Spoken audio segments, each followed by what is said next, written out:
হঠাতে গৌতম বস্তিত ভূস্খলনৰ পৰা জল বিস্ফোৰণ জিলা আয়ুক্তৰ ঘটনাস্থলী পৰিদৰ্শন শুক্ৰবাৰে পুৱাৰ পৰা 11 বজাত বোকাজান মহকুমাৰ গৌতম বস্তিৰ চিআৰপিএফৰ কেম্পৰ কাষত শংকৰ কুমাৰ নামৰ এজন ব্যক্তিৰ ঘৰত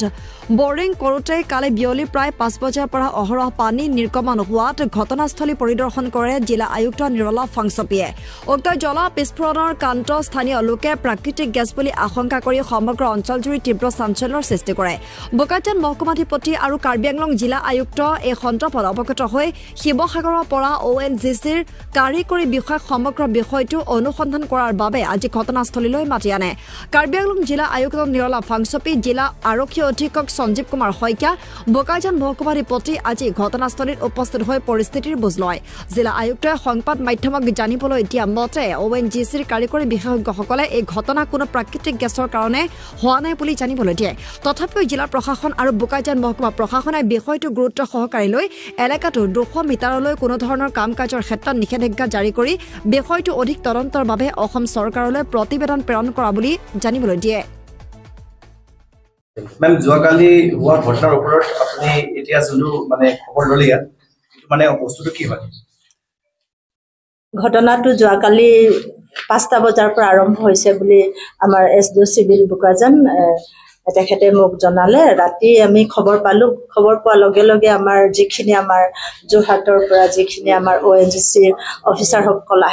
আহি পেলাই ৰাতি চাই গৈছে তেখেতসকলে তেনেকুৱা ধৰণৰ নেচাৰেল গেছ বা পেট্ৰলিয়াম তেনেকুৱা ধৰণৰ মানে নহয় বুলি তেখেতসকলে কৈ গৈছে কিন্তু আমি লিখিতভাৱে কোনো ধৰণৰ তেখেতসকলৰ পৰা ৰিপৰ্ট পোৱা নাই কিন্তু already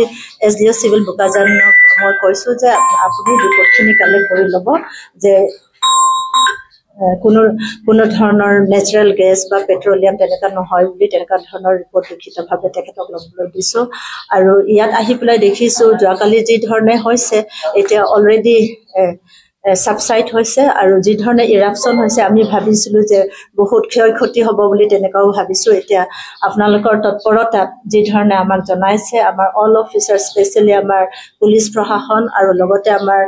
SDO civil Bokajan SDPO Bokajan আমাৰ superintendent of police Karbi Anglong and his team and আমাৰ DC অফিচৰ পৰা গোটেইখিনি টিম আৰু আমাৰ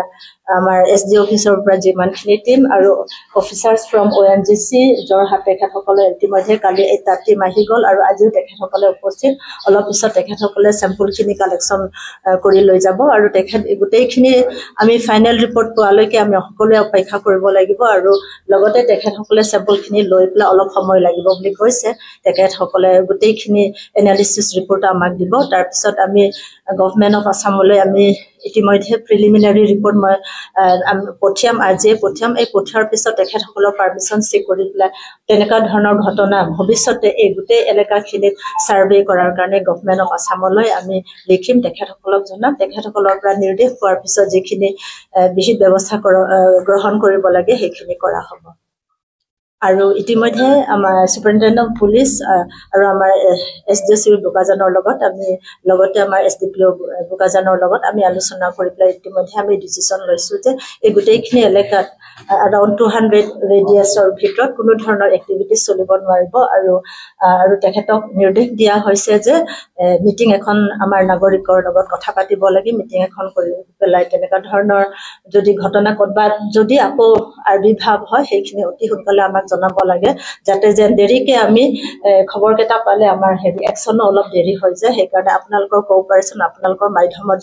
আপোনালোকৰ মিডিয়া যোগেদি যদি আপোনালোকে